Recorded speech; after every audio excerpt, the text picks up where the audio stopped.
Bienvenue à cette exploration consacrée à une légende née. Muddy Waters, né McKinley Morganfield, une figure absolument centrale du Chicago Blues. Ah oui, incontournable.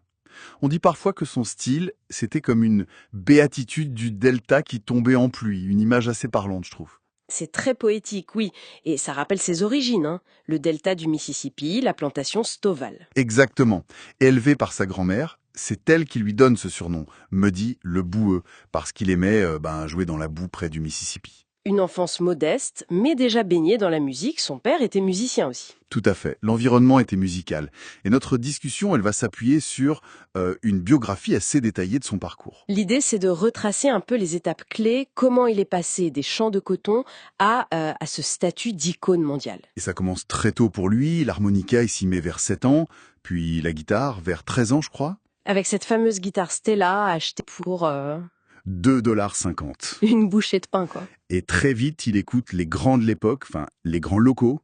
Soul House, Robert Johnson, Charlie Patton aussi. bien sûr, Charlie Patton. Il absorbe tout ça et il commence à jouer dans les juke joints du coin, ces lieux un peu improvisés où on faisait la fête. Et puis arrive 1941, un moment vraiment charnière. Alan Lomax. Ah, Lomax. Ouais, missionné par la Bibliothèque du Congrès, il vient enregistrer la musique du Delta et il enregistre Muddy sur la plantation. Qu'est-ce que ça a provoqué chez Muddy d'entendre sa propre voix pour la première fois? Le déclic, la révélation, il a dit plus tard, en gros, là j'ai compris que je pouvais le faire.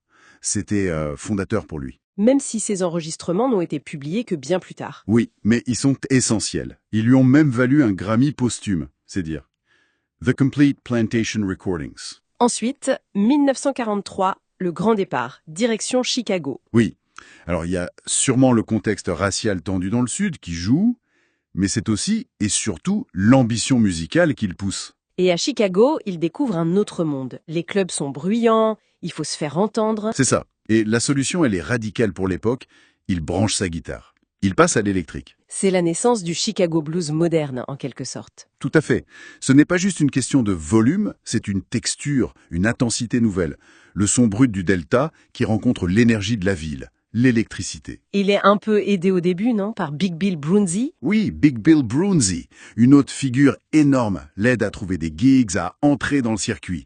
Et puis, la rencontre décisive, c'est avec les frères Chess. Leonard et Phil Chess, Aristocrat Records, qui devient ensuite Chess Records. Exactement. Et là, ça y est, le son de Chicago prend vraiment son envol. Les premiers titres comme I Can't Be Satisfied, I Feel Like Going Home, ça définit un style. Et il s'entoure aussi d'un groupe exceptionnel. Ah oui, le groupe. Little Walter à l'harmonica, Jimmy Rogers à la guitare, Otis Spann au piano.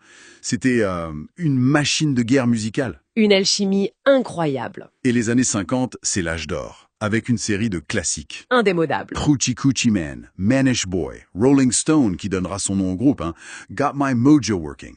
La liste est longue. C'était quoi le secret de ce son? Les guitares, le gros? C'est un tout, je crois. Sa voix, évidemment, chargée de toute l'émotion du delta. Le jeu de guitare slide, très reconnaissable, souvent sur sa Telecaster The Hoss. Et puis ce groupe. Oui, cette interaction télépathique entre eux. L'amplification aussi, le son des lampes. Et son influence dépasse vite le cercle des amateurs de blues. Il part en tournée en Angleterre en 1958. Et là, c'est la déflagration. Les Anglais étaient plutôt habitués à un blues acoustique, folk. Ils découvrent ce son électrique, puissant, brut. Ça a marqué toute une génération de musiciens britanniques. Carrément, les Rolling Stones, on l'a dit, mais aussi Eric Clapton, Jeff Beck. Indirectement, ça nourrit Led Zeppelin, Hendrix. L'impact est immense sur le rock naissant. Après cette période faste, il y a eu des moments un peu plus expérimentaux. Oui, comme l'album Electric Mud à la fin des années 60, un peu controversé avec ses accents psychédéliques, mais aussi de grands succès comme Fathers and Sons, où il joue avec la jeune génération de musiciens blancs de blues rock. Mike Bloomfield, Paul Butterfield. C'est ça. Et puis, il y a cette belle renaissance à la fin des années 60. Grâce à Johnny Winter, non? Tout à fait. Johnny Winter le produit sur le label Blue Sky Records. Et ça donne des albums extraordinaires comme Hard Again. Plusieurs Grammys à la clé. Oui, une énergie retrouvée, un son magnifique. Il enregistre son dernier album studio, King Bee, en 81. Mais il continue la scène. On pense au Chicago Fest ou ce concert mythique au Checkerboard Lounge avec les Stones. Il nous quitte en 1983. Et son héritage, Il est colossal. les Hall of Fame, les prix, c'est une chose, mais c'est surtout son influence durable sur tellement de musique. Il y a des hommages concrets aussi, je crois. Oui, des rues à son nom, à Chicago, Westmont, un timbre postal, des fresques murales, et même ses guitares, les Muddy Wood, fabriquées avec le bois de sa cabane d'origine. C'est assez symbolique. Bon, il faut juste mentionner rapidement, sans entrer dans les détails, qu'il y a toujours un litige en cours concernant sa succession. En résumé, un parcours incroyable. De la boue du delta, littéralement, aux plus grandes scènes. Il a électrifié le blues et ouvert la voie au rock. C'est exactement ça. Il a fait le pont, il a transporté l'âme du delta dans la modernité électrique. Il disait lui-même « Le blues, c'est ma religion ». C'était ancré en lui. Pour conclure, peut-être une question à laisser mûrir. Qu'est-ce qui se serait passé? Comment la musique populaire aurait-elle sonné si Muddy Waters n'avait jamais décidé de brancher sa guitare dans ses clubs de Chicago? Vaste question. Ça laisse songeur en effet.